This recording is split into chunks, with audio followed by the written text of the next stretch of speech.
Welcome to today's deep dive, Okay. where we're tackling a question that's been buzzing around. Okay. Do billionaires really believe they're superior to the rest of us? Ah. Or are they just scared? Yeah. We're going to be exploring this idea by examining a Guardian article by Zoe Williams and a spicy Reddit discussion it sparked. Yeah. So buckle up, Okay. because we're about to unpack some fascinating insights Okay.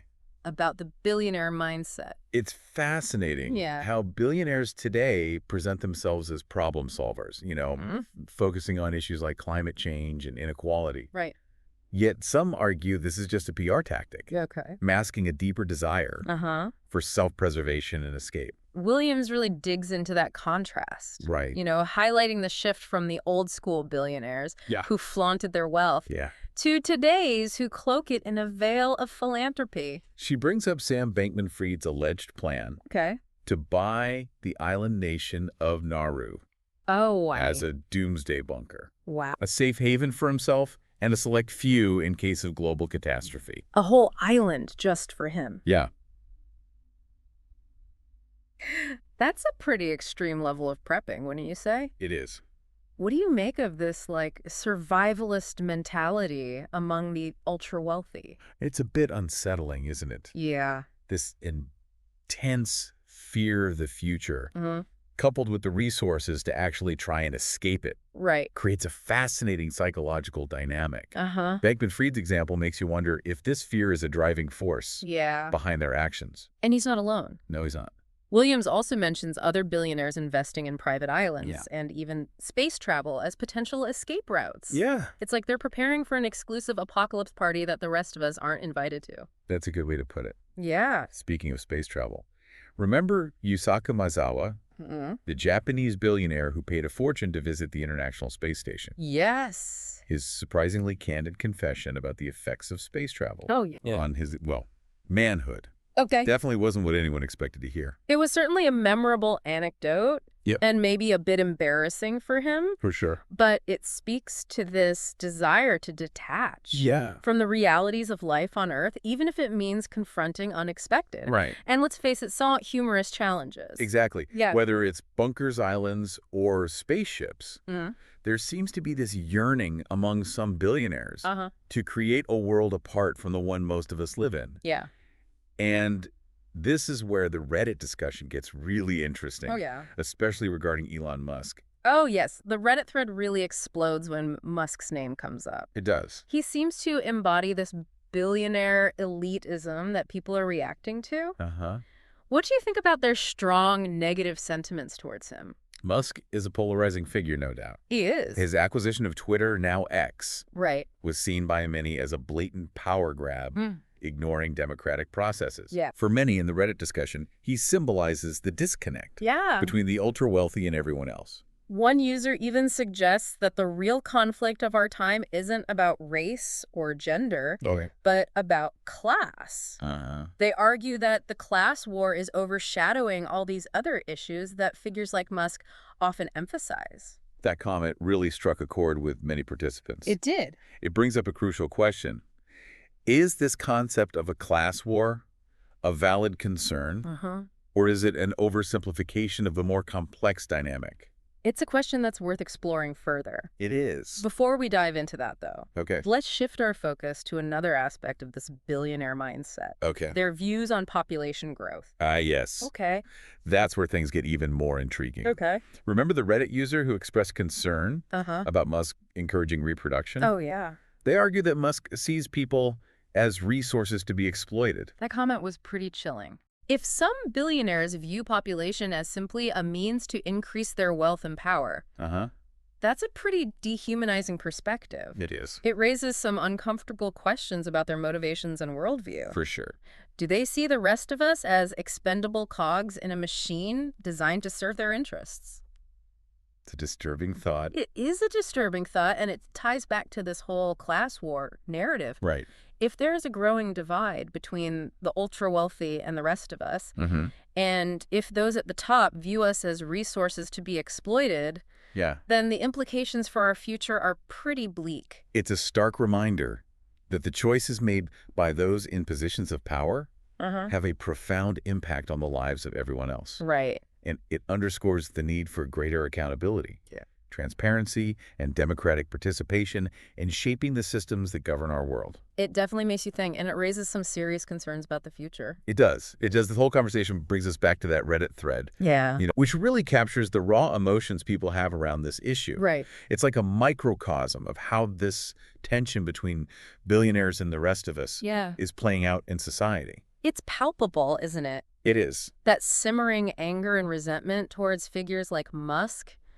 And it's not just about their wealth. Right. It's about how they seem to be using it to shape the world according to their own vision. Yeah. Often at the expense of everyone else. Exactly. And this ties into a broader trend we're seeing. Okay. The erosion of trust in institutions, experts, and those in positions of power. Right. When billionaires flaunt their wealth, escape to private islands, or make pronouncements about the future of humanity, it reinforces this feeling that they're playing by a different set of rules.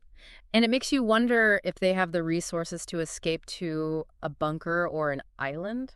Right. Do they really care about solving the problems we face here on Earth? That's a valid question. Yeah. We touched earlier on Bankman-Fried's comment about an event where a vast majority of people might die. Right. What struck me was the casualness with which he seemed to dismiss the potential demise of billions of people. Yeah. It speaks to a level of detachment that's hard to grasp. It's like they've lost sight of the fact that we're all interconnected. Right. That the fate of humanity is intertwined. And this brings us back to Zoe Williams' point about escaping civilization.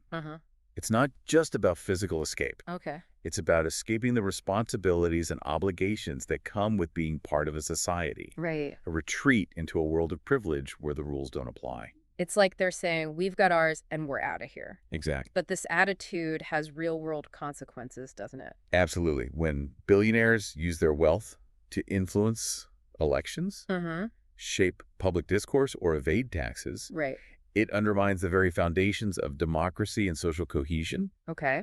And it creates a dangerous cycle. How so? As trust erodes, people become more susceptible to conspiracy theories. Okay. Misinformation and extremist ideologies. Right. We've seen this play out with the rise of populism and anti-establishment movements around the world. And let's not forget the role of technology in all of this. Right. Social media, particularly platforms like formerly Twitter, have become echo chambers where misinformation spreads rapidly and people are increasingly divided. And billionaires like Musk have a disproportionate influence on these platforms. Their tweets, pronouncements, and actions shape public discourse in a way that few others can. Yeah. It begs the question, what can be done to mitigate these negative consequences? Okay. How do we ensure that the ultra-wealthy are held accountable and that their influence isn't used to undermine democratic norms? That's the million-dollar question, isn't it? It is a big one.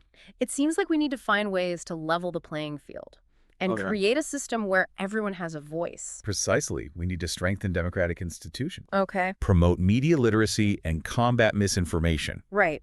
We need to address the root causes of inequality. Okay. Such as income disparity, lack of access to education and healthcare, and systemic discrimination.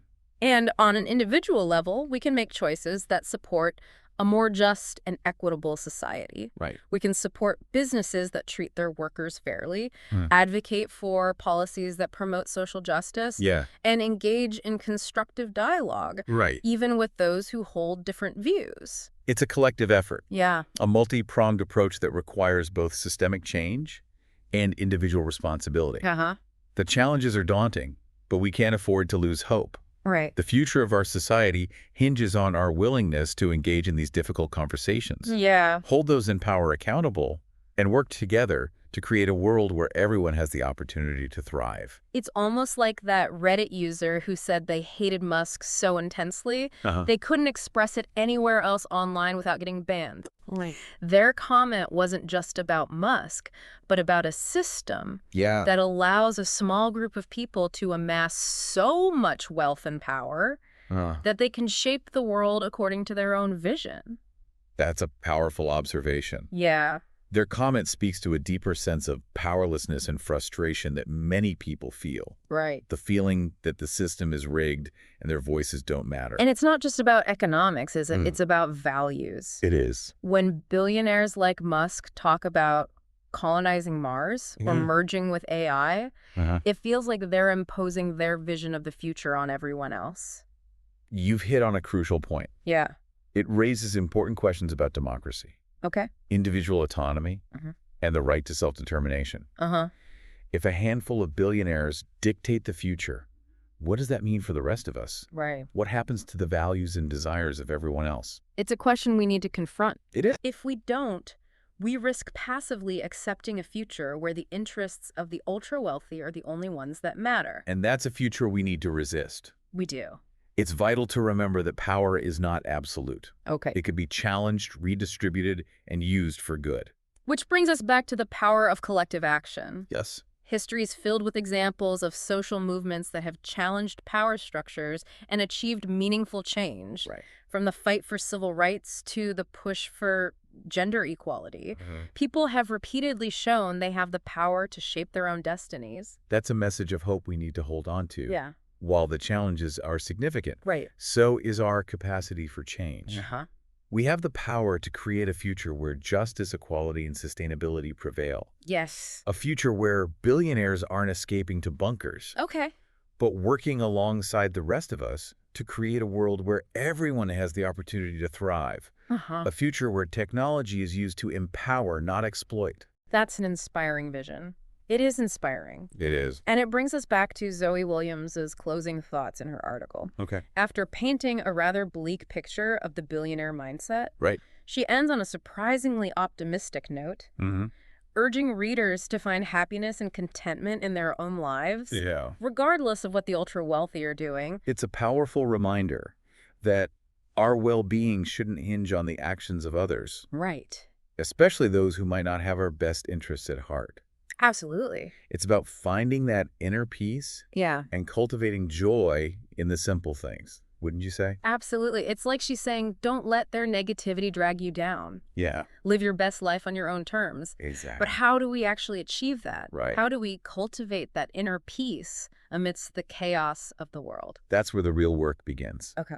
It's about mindfulness, being present in the moment, and appreciating the beauty around us. It's about gratitude for the good things in our lives, however small they may seem. Right.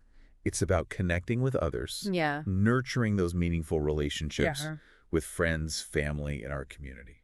So much of what we've discussed today has centered around power dynamics and external forces. Right. But you're highlighting the importance of finding that internal balance, that sense of self-worth that isn't dependent on external validation. Exactly. And it's about finding joy in the everyday, spending time in nature, pursuing our passions, and contributing to the world in a way that feels meaningful to us. Right. It's about recognizing that happiness isn't something we chase, but something we cultivate within ourselves. As we wrap up this deep dive, I want to circle back to the core question we started with. After examining the evidence, after diving into Zoe Williams' article and that fiery Reddit discussion, what are your thoughts on this concept of a class war? Is it a real phenomenon or an oversimplification? That's a question each listener needs to answer for themselves. But it's clear that the actions and attitudes of the ultra-wealthy have a significant ripple effect on the rest of us. Whether we call it a class war or something else, the power dynamics are undeniable. And if, as their actions suggest, the ultra-wealthy are increasingly focused on separating themselves from the rest of society, what does that mean for the future of our interconnected world? It's a question worth pondering. Yeah. What happens when the gap between the haves and have-nots grows wider? Right. What are the social, political, and ethical implications of a world where the ultra-wealthy effectively operate in a separate reality? These are complex issues with no easy answers. They are. But as we've seen today, engaging with these tough questions is crucial. Absolutely. We encourage you to continue exploring this topic, to challenge your own assumptions and to form your own conclusions. Because the choices we make today, both individually and collectively, will shape the world of tomorrow. Thank you for joining us on this deep dive into the world of billionaires and their relationship with society. It's been a pleasure. We hope this exploration has sparked some new ideas and inspired you to keep questioning, keep learning, and keep striving for a better future.